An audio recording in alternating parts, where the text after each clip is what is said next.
Testing is emerging as one of the biggest issues of the coronavirus response so far. If you piece together what happened, it's clear that it was bureaucratic bungling that caused the problem.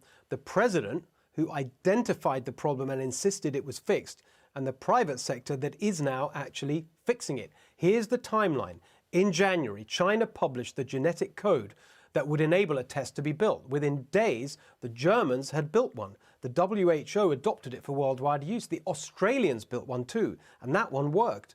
Our CDC built their own, and it finally went out on February the 6th, about a month after the German test. But ours didn't work.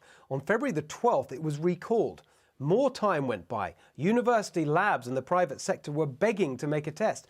The FDA, the Food and Drug Administration, said no. Finally, at the end of February, once the president intervened, the red tape was swept away. A few days later, he ordered an overhaul of the testing approach, and on Friday he announced a testing partnership between the government and the private sector. But who was responsible for the initial delays? Which officials decided to not use the available test, to block the private sector?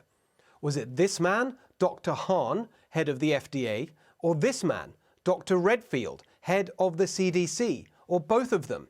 We need the answer now, and someone must take responsibility. If it's not you, Dr. Hahn, or you, Dr. Redfield, tell us who it was. This is bureaucratic bungling of the worst kind. It's all very well to say, let's focus on the future, but this is what always happens in government. The civil servants who actually make the decisions never take responsibility. No one is held accountable, and so nothing changes.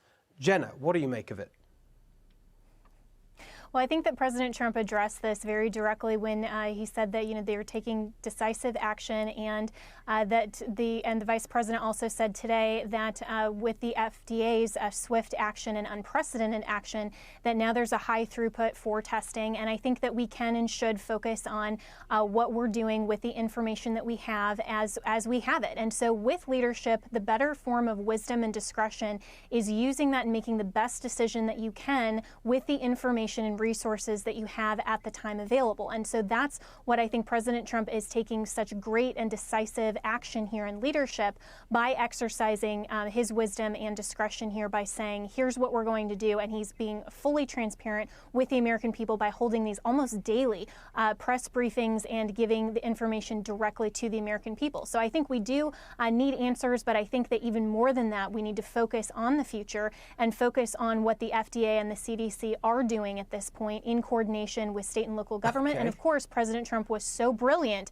to bring in the private sector, like you said, because now we're seeing that Walmarts and others are able to have these tests that are in the parking lots, and we're truly coming together as a full society to make sure that we address this. But it's not by saying we have to have a localized and centralized federal government, but rather we need to get everyone here involved so that we can address this as an American country. Right, which is what is happening. I totally agree with all of that. But you're being very kind to these bureaucrats who caused this problem. Matt Gaetz, what do you think? I think we need to know who's responsible for this, and there needs to be some accountability. You have highlighted what is a problem in Washington throughout the enterprise of government. People inside the Beltway always want to draw more power to Washington. President Trump's natural instinct is to unlock the potential of our country to solve problems, which is why at the very beginning, when there was a logjam at the CDC, it was President Trump who overruled whatever bureaucrat it was to say, no, we need state-based labs authorized for testing immediately. That allowed us to be able to bend down this curve of potential increase in exposure to the virus. And so again, whether it's the economy or the environment or any other issue, the president's instinct is to democratize power across the country. Just moments ago in the debate, you had Joe Biden saying, well, he would do more to federalize the response. He would try to seize more control inside Washington, D.C., but leveraging our partnerships is far more effective strategy. Yeah, I agree. Lisa, what's your take?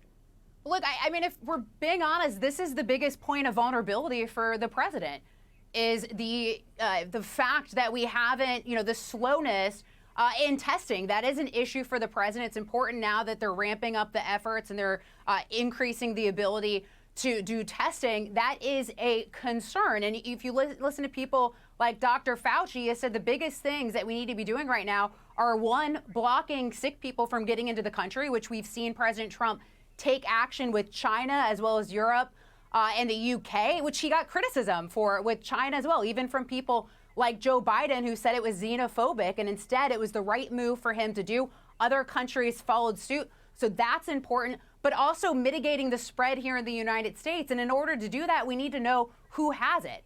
So I think what is important that is being done now is the drive-through testing. If you look at MERS, I think almost half of the cases people got in the hospitals.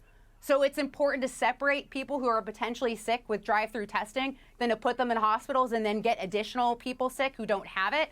So I think that's a really important step and should be ramped up across the country as well.